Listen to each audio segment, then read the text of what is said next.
A Scottish con man walks into a London coffee house in 1821.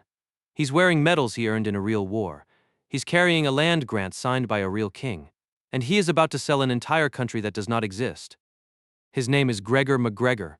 Before he's done, he will sell government bonds, land certificates, and one-way tickets to a place called Poyais, a tropical paradise with paved streets, a cathedral, a bank, and a parliament.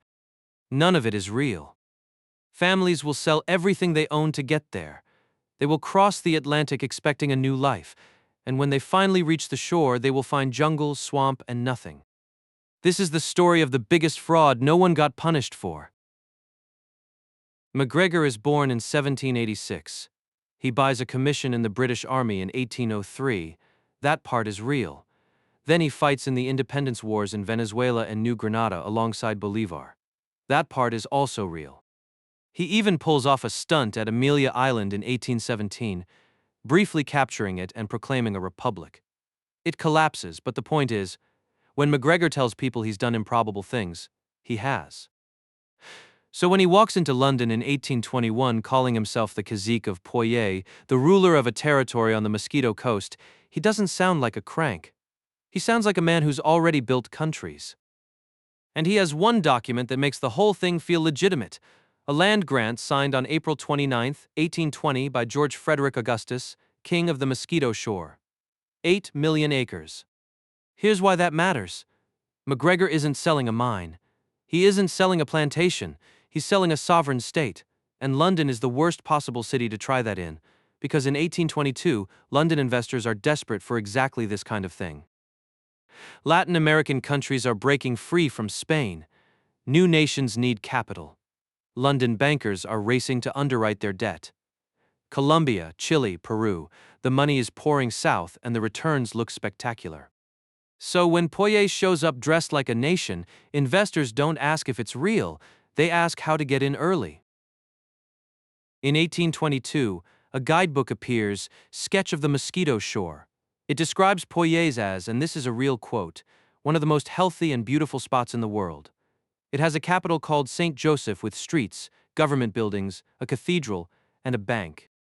Now watch how the paper compounds. The guidebook makes the land certificates feel real. The land certificates make the bonds feel safe. The bonds make the settlement seem official. Every document borrows credibility from the one before it. By the time anyone asks a hard question, the stack of paper is already answering it. Somewhere in Edinburgh, a joiner named James Hastie reads the guidebook and decides it makes sense. He sells his tools, closes his shop, starts packing. He isn't reckless. He's looked at the paper, and the paper says go. By July 1822, the certificates are rising in price. And rising prices are the most convincing argument in the world, because if other people are buying, somebody must have checked. Then the scam levels up.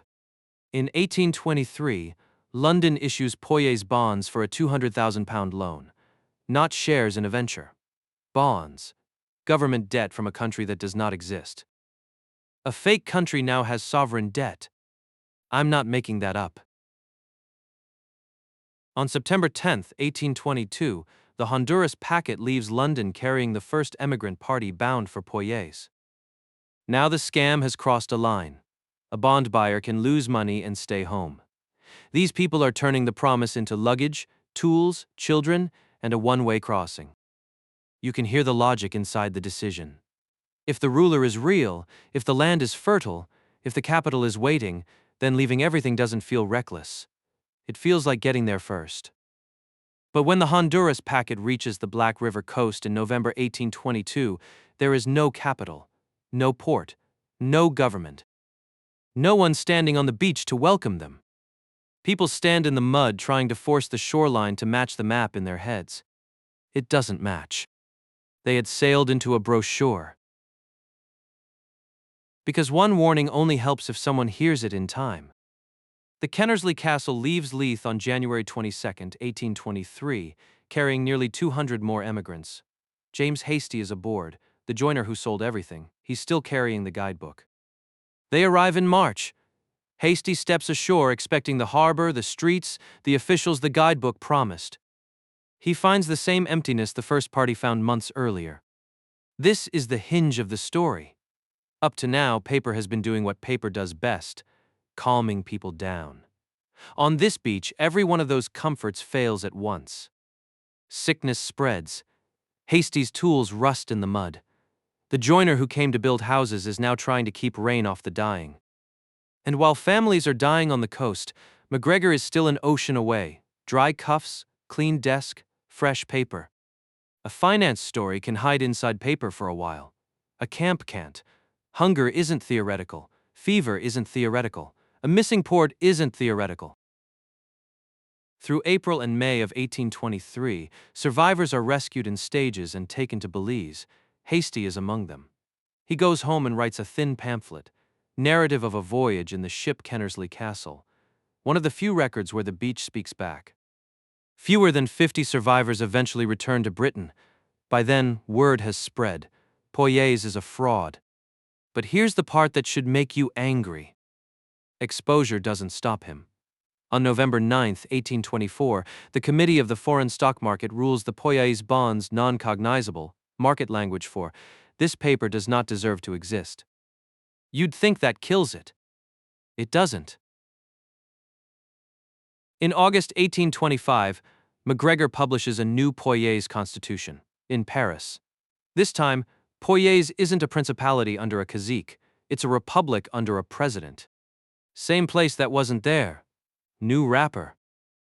Then on August 18, 1825, a new £300,000 Poyais loan launches through Thomas Jenkins and Company in London.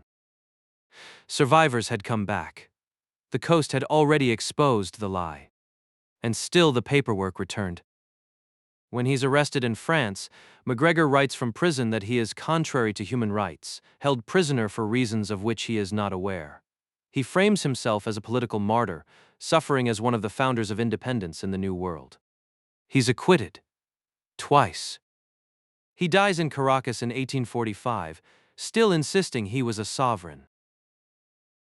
A lie starts in a document, moves into a market, enters someone's savings, someone's luggage, and finally someone's body. By the time reality catches up, the damage is already standing on a beach. Gregor MacGregor understood something ugly and durable. If you can make fantasy look administrative, people will walk themselves into it.